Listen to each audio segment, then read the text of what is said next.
जय श्री राधे दोस्तों। आशा करती हूँ आप सब स्वस्थ होंगे, मस्त होंगे और अच्छे होंगे। तो आइए सुनते हैं आज की कहानी।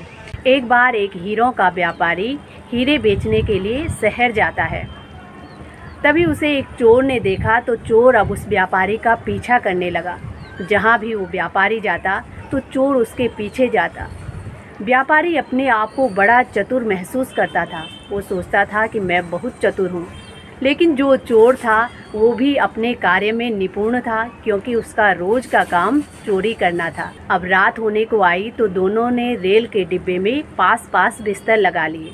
वो जो चोर था वो बड़ी जल्दी सो गया, क्योंकि उसको रात को चोरी करने के लिए उठना था। और अब कुछ देर बाद उस व्यापारी को भी नींद आती है और वो भी सोने की तैयारी करता है। उसने अपने हीरे निकाले और उस चोर के बिस्तर के नीचे रख लिए और फिर वो व्यापारी सो गया। कुछ देर बाद वो चोर देखता है कि व्यापारी सो चुका है, तो अब वो उठा और उस व्यापारी के सामान में उन हीरों को ढूंढने लगा। उसने बड़ा प्रयास किया लेकिन उसको कहीं भी वो हीरे नहीं मिले। अंत में वो बड़ा दुखी हुआ और फिर से अपनी जगह पर जाकर सो गया। और अब सुबह होने को आई। उस व्यापारी ने उस चोर के बिस्तर के नीचे से अपने वो हीरे निकाले और अपने पास रख लिए। अब इसी प्रकार से उन्हें 2 दिन बीत चुके थे, लेकिन वो जो चोर था वो हीरे नहीं ढूंढ पाया।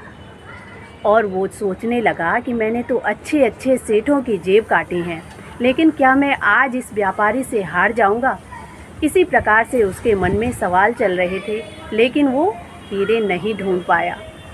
वो सोचने लगा कि इसके पास ऐसा कौन सा जादू है, ये ऐसे कहाँ उन हीरों को छुपाता है। मैंने तो अपनी आँखों से इसके पास हीरे देखे थे। अब स्टेशन आया तो दोनों उतरने लगे। जब दोनों नीचे उतर गए तो वो चोर अपने मन के सवाल जो थे उस सेठ से पूछ लेता है। वो पूछता है कि सेठ जी, मैंने अपनी आँखों से देखा था कि आपके पास हीरे थे, लेकिन आपने वो कहाँ छुपा लिए? मैं अपने आप को बड़ा नामी और चतुर चोर समझता था, क्योंकि मैंने अच्छे अच्छे सेठों की जेब काटी हैं।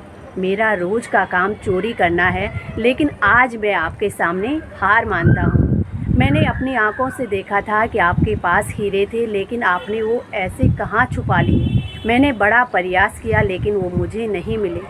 अब वो व्यापारी हंसता है और कहता है कि भाई, मैंने वो हीरे कहीं और नहीं, तुम्हारे बिस्तर के नीचे रखे थे।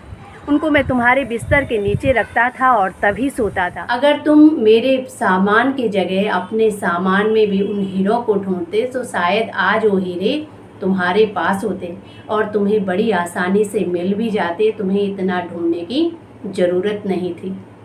जब उस चोर ने उस व्यापारी के मुख से ये बात सुनी तो उसको बड़ा आश्चर्य हुआ कि हीरे मेरे पास थे, मेरे बिस्तर में थे, और मैं उस व्यापारी के सामान में उन हीरों को ढूंढ रहा था, लेकिन मुझे वो हीरे कहीं नहीं मिले। तो दोस्तों, इसी प्रकार हमारे जीवन में भी ज्ञान और आनंद रूपी 2 हीरे हैं, जो हमारी आत्मा में विराजित होते हैं, हमारे अंदर होते हैं, लेकिन हमें उनको महसूस करने की ज़रूरत होती है। अपने ज्ञान को प्रज्वलित करने की आवश्यकता होती है। ज्ञान एक ऐसा माध्यम है जो हमारा जीवन उज्जवल करता है। ज्ञान से ही हमारा भविष्य उज्जवल होता है और आनंद हो तो जीवन सुखमय होता है। तो दोस्तों, ये थी आज की एक छोटी सी कहानी। आशा करती हूँ आप सबको भी पसंद आएगी। इसी के साथ जय श्री राधे।